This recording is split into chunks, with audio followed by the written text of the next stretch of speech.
Hello and welcome to Two Crones and a Microphone. I am Linda. I am Betty. And I'm Sally. We are so glad to have you here with us today as we're starting to take a deep dive into one of our favorite subjects, and that is gardening, seeds, plants, and their inherent wisdom. And so we're going to dive in with a little bit of historical context on World War I and World War II victory gardens, some local examples that we have in mind, and also we'll be talking about community gardening, heritage seeds, and a lot of practical tips for ways to start and implement or continue your gardening skills. And I love that notion of diving in because I think about diving into the earth with my hands when I'm gardening and just really connecting to the energy of the soil. So I love that word about diving in. But back to you, Linda. Oh, okay.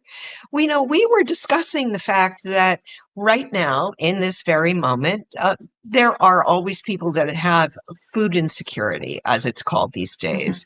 And that is a shame and something that needs to be addressed. And a lot of people address it within their communities. So, for example, right next door on the plot, right next door to my little house here, there's an intentional community garden that several gardeners maintain, and they maintain it with the intention of, and it's a small plot, it's not that big, but they maintain it with the intention of giving the food away to our local food bank so that anyone who's going to the food bank for their food resourcing to help them out during that month or that time is going to get fresh produce as well as frozen, bagged, or canned foods. And they have a wonderful ethic about it. They're very cheerful out there. They invite community help. If you happen to be walking by and you say, you hang out and you talk with them for a second, they'll say, hey, you want to come in and help weed? And sometimes, we'll just jump in there and help out. But it's all has to do with a sort of spirit of community and caring for each other, which is one of our pillars here at Two Crones. Betty, I think you had an example of a friend nearby that actually has what's called a victory garden. Yes, and actually it's not too far from you, Sally. His name is Bob Hoffman, and he does a whole big garden. He calls it the Victory Garden, and he gives everything away. I mean, it's just amazing. It's a beautiful garden. He tends it with a lot of love and care. And he's just such a good person. He really is. The other things we have here in the Poconos, we have a couple of organic gardens and organic gardeners. And then we have our farmers market where you can go and buy the produce, which is absolutely great because it's certified organic. I know the people running them, I know two of the farmers, and they're very, very dedicated to making this work and to helping feed people here. The other example I have is our friend, Melissa, who she and her husband create this beautiful garden every year. Now you have to remember, we have bear, we have deer, we have rabbits, so that everything has to be like enclosed. You have to have deterrents out, but they can everything that they grow that's cannibal. Like I know they make beautiful tomato sauce. They make, I know they have applesauce. I think they do pickles. They do some of the cucumbers. I mean, they're really, and the both of them, they're both working. They both have jobs, but the way they handle it is like, I'll call her and she's like, yeah, this morning is canning morning. This is what we're doing. And they store it so that they eat all winter from what they've grown, which is amazing. Absolutely amazing. My favorite story about them, though, is they have a lot of apple trees on their property because it's old farmland, and they make apple cider. They found an old-fashioned hand-turn apple press, and make their own apple cider using this beautiful old wooden. I mean, I've seen it because they do it in their outside overhang garden area when they're doing it because it's a bit messy, but Sure. it's a beautiful old implement. It's interesting how something that was made, 60, 70, 80 years ago can Yeah. still be beautifully purposed today, now, here, and so they make regular apple cider, and then they age some of it and make hard apple cider. And so Yeah. it's a lot of Another fun. old school tradition. Yes. Right. And they also make beautiful applesauce. I have been the recipient of a couple of those jars and delicious, absolutely delicious. Well, we've just touched on some of the things we were talking about when we were briefing for this, because if we think back, if I think back to my grandmother, she had a gigantic garden at the foot of her hill. She was down there every day, Yeah. twice a day in the spring, summer, and fall. And in fact, there was a funny story about her because she would go to church on Sunday, and in her church clothes, she would take off her good shoes and put on her garden boots, and still in her church clothes, she would go down and pick things in the garden for that Sunday. Mm-hmm. It was a great story. It was a family story about her. But that also got handed down to my parents. Both my dad came from a farming background, and my mom with her mom, my grandma. And so they had a huge garden where, I'm one of five kids, and we had a big family. And we would be, of course, put to work in the garden. And never our favorite thing, but we liked the results. And then always in August, there would be, in the hottest time of the year, and there was no AC back in that time, we would be put to work canning. We would be helping with everything possible. And, Mm-hmm. then it was, but we ate well in the winter. We could open up that can of tomatoes, and wow, that would be good. Mm-hmm. It is. I never canned anything in my life. You guys know I grew up in Brooklyn. We didn't have gardens like this, and Yeah, yeah. and of course my mom was my mom. She didn't do any of that stuff. But my girlfriend came over one day with a bunch of peaches, and we canned a Oh, bunch. Boy, were they good! They were absolutely delicious. oh, So it's labor intensive, but the end result is really, really delicious. And if any of our listeners want to learn how to can, there are a bunch of YouTube videos that you can access that will go step by step on how to do it. And in today's economy, I think that's a great thing to do because yeah. food prices, if you've noticed, are going up, up, up, up. So Yes. here you go. A friend of mine said, "Well, you can't grow enough to, feed the family." I'm like, "No, you really can. You You can. You really really can." can. Yes, Yeah, you can. Yeah. yeah, One, it's interesting. I know that everybody likes to YouTube video because you can do that from your home, but a great way to also bring a social component into that is the agricultural extension classes that are yeah. linked to a lot of colleges and universities that That's right. are in their adult classes and Hmm. master gardener classes and other things. So I know we're going to probably talk about that in a little bit when expand a little bit more on Victor Gardens, but I'm always a big plug for that because there is so much information out there. And then you have the ability to meet other people who are actually learning the Hmm. same thing. And, maybe you'll strike up a friendship with somebody and it'll become something more than just somebody in a class learning how to can.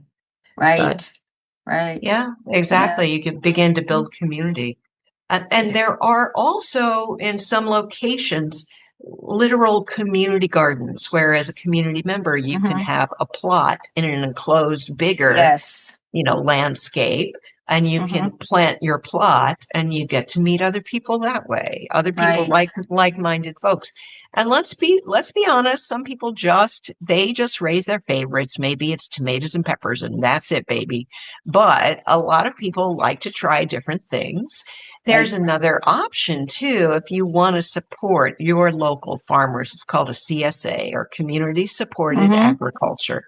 And I've signed up for those from time to time. And I've just found out here in Ohio that there is a community, a CSA that you can sign up for, not for the entire season, but just for a week at a time. So I'm going to give that a try this summer Mm-hmm. because then you get a box and you get to pick the size generally. It's usually vegetables and fruits and sometimes has other products as well if they happen to make cheese or they have a link in with a different farm that does that. And so it helps promote getting the money directly to the farmer, the person who's Yeah. actually growing that food, which I am a big fan of. And also it helps us try new things. I mean, I Mm-hmm. might not have tried kohlrabi unless I had a CSA that gave me some. Good Well, point. that's so fun because kohlrabi, people don't think about kohlrabi. Many people don't even know what that was. But my grandparents, they lived in the city, they lived in Cleveland, but Oh, more than half their backyard, their tiny backyard, right? yeah. We're talking the 1950s, was a garden. And one of the favorite things that we used to love to eat, my grandfather would pull them up, was kohlrabi. You know, you pull those out of the ground and you polish the dirt off of them and you just bite it into them like an apple. They're amazing. Mm-hmm. They're one of my favorite fruits. Oh, Well, they're not really a fruit, but they're yeah, one of my but favorite old-timey Vegetables. vegetables. That's funny you Yeah. mentioned kohlrabi. But for whatever reason, it's an old vegetable that a lot of people don't eat now, but it's chock full of all kinds of good stuff and It pretty is. good easy to Yeah, I've vitamins. had grow it. It and Mm-hmm. has an pretty easy to inherent grow. sweetness. It's like, It does. yeah, yeah. So Oh, I'd like to back up a little bit. We've been talking about victory gardens, but yes, I'm not sure our listeners actually know what they are. So, Linda, I know you've done a lot of research on them. Can you sure. just give them the Cliff Notes version Yeah, yeah, yeah. of victory I'll gardens? do my best. You know, there's a historical context here. Victory Gardens started being promoted within the US in about World War One. Now, there was already a culture of gardening out there in Mm. that time, right? And in World War Two, the concept was expanded, and the government actually promoted and provided both seed programs, so seed packets with a variety of garden seeds, and canning guides. And you know, in the Depression era, a lot of people took to this as well. And so, one of the things that we'll talk about in just a minute is there were heritage seeds that were used then. They were seeds because our parents and grandparents would also keep seeds from their current Mm-hmm. garden. Yeah. They'd dry them out, they'd Yep. overwinter them, and they'd replant them. They didn't go for seed packets all the time. But just historically, just very quickly. Um, in for World War One, and this was worldwide, but we're going to focus on the United States right now. Um, the U.S. National War Garden Commission in March Mm. 1917 launched a war garden campaign. Food production had fallen dramatically during World War One, especially in Europe, but it was promoted here too. And so what happened was the campaign promoted the cultivation of private and public lands. So there were public lands that were put to use for this as well. And it resulted in over 5 million gardens. And the food administrator, Herbert Hoover, had the goal of sending 20 million tons of food to the war effort in World War One. And although they didn't quite hit that mark, it was a huge success. And so then, if we fast forward to World War Two, and this was in Britain in particular and in Europe, it was a really difficult time because the entire area was at war. It was active. Right. And so there was rationing there.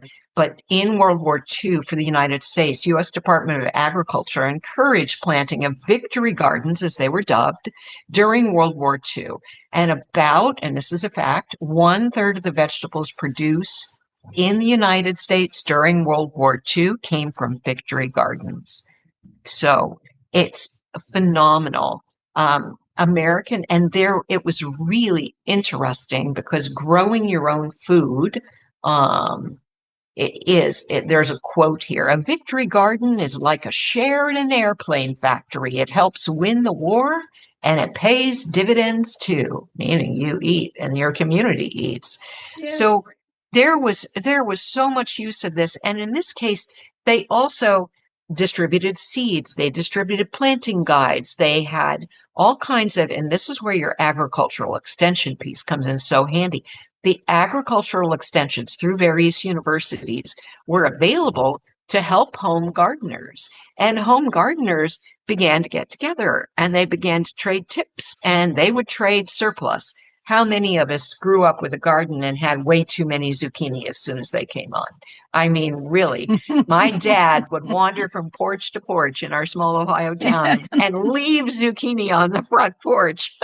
I can only Yeah. hope that they really wanted it. But it was, there are lots of guides out there, and we'll post a couple of pictures, ABC of Victory Gardens, Food for Victory is a cover of one of the gardening brochures. And so it really showed step by step how to do things. And back to the other piece, how do you then harvest and put fruit by? And they had canning guides, they had jam and jelly guides, they had pickling guides, and all this stuff was so important and it really made a big difference. So that's the short. Okay. By May 1943, there were 18 million victory gardens in the United States, 12 million in cities, and 6 million on farms. Wow. Yeah. 12 million in cities. That's amazing. Isn't that something? Yeah. Because again, I think about my grandparents because they lived in the city. Yeah. Right. And one of the quotes I found that I really liked was, and I think this fits with what we're talking about now because we're becoming, again, refocused on health. War gardens for victory. Grow vitamins at your kitchen door. I love it. Circa 1943. There we are. And I have another quote here. In New York City, lawns around vacant Riverside, there's a Riverside Park in New York City, were devoted to victory gardens, as were portions of San Francisco's Golden Gate Park. The slogan, "Grow your own, can your own," was a slogan started at the time of the war. So just amazing. And it was so helpful. Who doesn't want to be able to go down? And I don't have the kohlrabi out of the garden experience, but I do remember eating a fresh sun-warmed tomato with just a little salt on it right out of the garden. And we would stand out there and eat those when I was a kid. That was our treat after we had been pulling up weeds. Wow. We didn't have, as I said, we lived in Brooklyn and we didn't have that garden experience, but my husband grew up on a farm. And, they grew a lot. They did corn, potatoes, tomatoes, so when we got married, I started doing tomatoes out in the back here, but I did them in pots. We got rabbits out there that just would love to get into all of that. And boy, they were really good, And, since Larry died, I haven't really done that. But I was thinking this year, maybe I'll grow some of the little tomatoes. I love the little ones. He liked the big ones. I'm into the little ones. And I noticed my new neighbors down the road, he was planting, I think he said it was cucumbers. And he has a whole little setup. I have to ask him if I can photograph it because it's so cute. You had to put, chicken wire around it, and he's got little covers for them and a little trellis thing that, I'm like, wow. Apparently he was growing it on Long Island, which is where they came, they came up here from Long Island. Okay. And it'd be interesting to see how this works out. I stick mostly to herbs. Yes. And I have an indoor garden. I have an area in the house that gets a lot of sun, and I can use that. It's an above ground garden, and I use that to do my herbs, which are doing quite well, by the way. Because putting something outside, I'd really have to, engage in a lot of covers and all that other stuff to keep the critters out of it. I'd back up against the woods, so everybody's out here. I've even had in the puppy playground, I had a deer jump the fence. Actually, I saw the little prints in there. I'm like, yeah, okay, there's no food here yet. Not for you. But you just have to tend it properly, really. And I know, Sally, you're planning on doing a garden, but you're in an area where you have a lot of critters also. Oh, yeah. So, I think this is true. And you mentioned this earlier with our friends. We've had to plow down and flatten a space because we live in a hilly area Mm-hmm. to flatten it and to put fencing up because if you don't, even with fencing, the bears and other babes Oh, can get yeah. in. Oh, yeah. But and it's funny because I remember growing up with scarecrows, right? We put scarecrows in our garden to scare the birds away. But a scarecrow really isn't stopping the deer from jumping the fence. It's not No. really stopping the bear from crawling up over the fence posts or whatever it is. But it is true that, you have to stop and think about where you're going to put it. Are you going to get sun? What do you want to grow there? Is it level? If it's not level, are you going to tier it? And because we live in such a rocky area, we're looking at just flattening an area so that we can place in raised beds so that there's good soil that we can mulch Great. over the winter Yeah. and really keep the plants growing. And so I love it. It's a process, and you really also have to start if you have underground wires and sewer systems and wells and all those things. You have to be really careful where you're thinking about Yeah. placing your garden. You have to be really thoughtful about that. Mm-hmm. Um, and we do. Our electric is underground, so you have to be really careful Mm. so that you don't Oh, yeah. engage in hitting an electric wire when you're Yeah. digging. So all those practical things that, whether you're a first-time gardener or gardening in a new place, you have to think about. But yeah, so we'll see how that works. We will have a garden in this year for the first time in the place where we're living, and that's exciting. I've had Mm-hmm. pots on my deck, which is above the deer availability, and no bear have climbed up there. But every once in a while, like you can hear a fairy or two. So, that's kind of fun too. You never know what you'll attract with your garden. That is true. I love Oh, yeah. that. Yeah. In I've fact, seen them. Mm-hmm. me too. And so I think we're actually going to be engaging in another podcast having to do with gardening, but it'll have to do with unseen helpers in your garden. Mm-hmm. So stay tuned for that one this summer. Yeah. And Wow, I put crystals in my great. above ground garden. Yes. Program the crystals to help the growth. I mean, I will post pictures of what I have so far, which is phenomenal. They just went whoop. Um, so Ocean had taught us how to do sacred gardening, which I don't know if we're going to do a blog on that or another podcast. No, but if you subscribe to Aha. Two Crones and a Microphone, you do get a guide for creating a sacred garden as part of that. And our subscriptions are Exactly. very reasonable, very reasonable. Yes. So check that out. Go to twocronesandamicrophone.com and it'll tell you exactly how to subscribe to us and Yeah. get your gardening guide. That's great. That's absolutely great. And There we are. since we're talking about it, right, there's subscribing to the podcast, but you can also subscribe to the newsletter, which is Mm-hmm. actually free.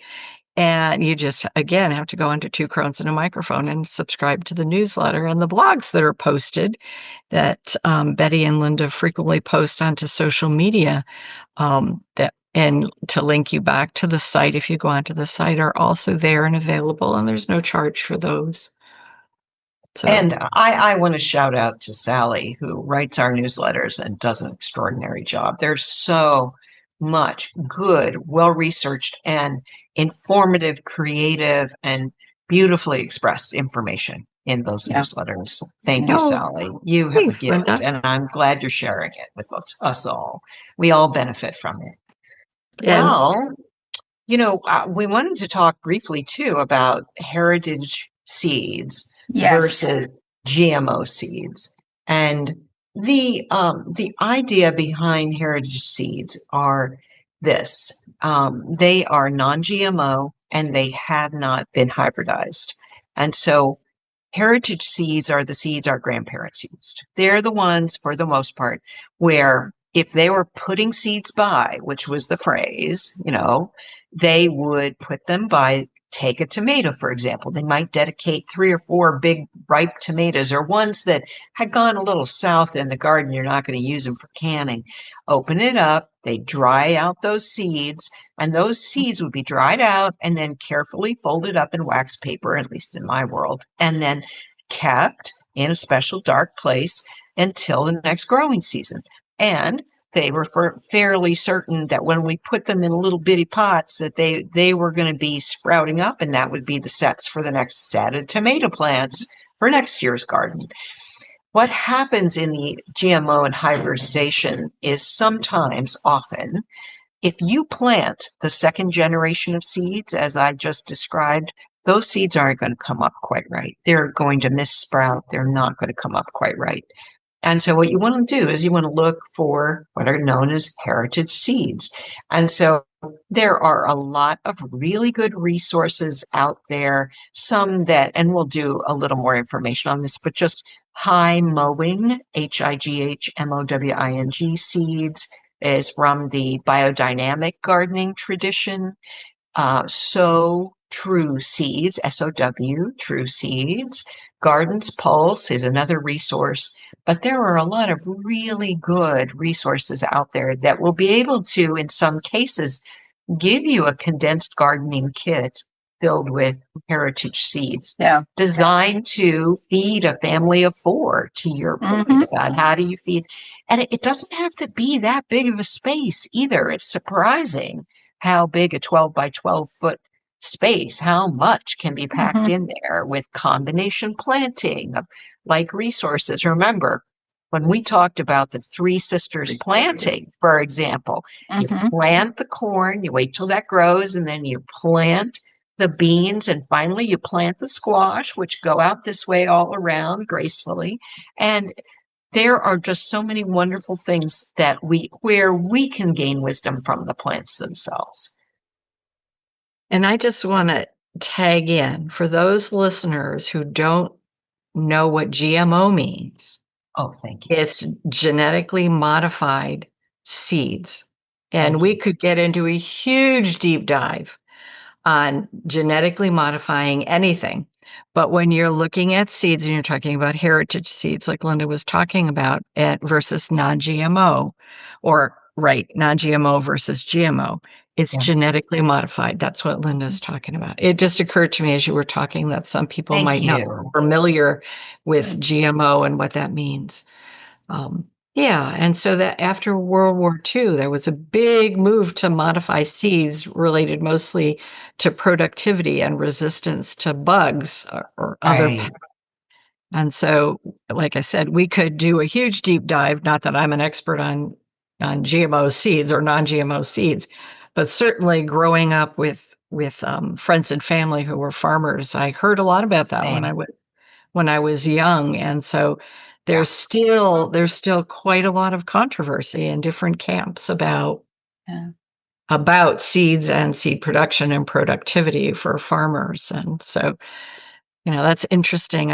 I know we don't really, I think among the 3 of us, know anybody that we could interview to talk about that from their perspective of a serious, somebody whose profession is farming and what that is like for them.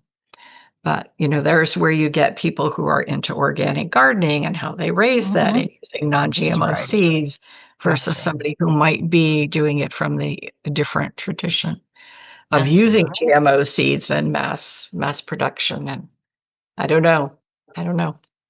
Anyway, I appreciate all this, and I'm just going to let us know that unbelievably, because this has been such a great, rich conversation, we are at the end of our podcast, and we will be continuing. I want you to know that our next podcast is going to be an interview with our producer, Libby, who happens to be an amazing gardener, and so this is podcast number 76.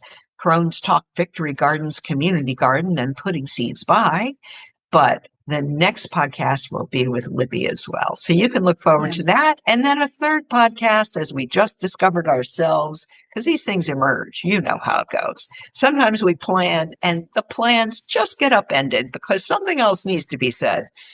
So we will be doing Unseen Helpers in Your Garden as a third garden podcast this summer.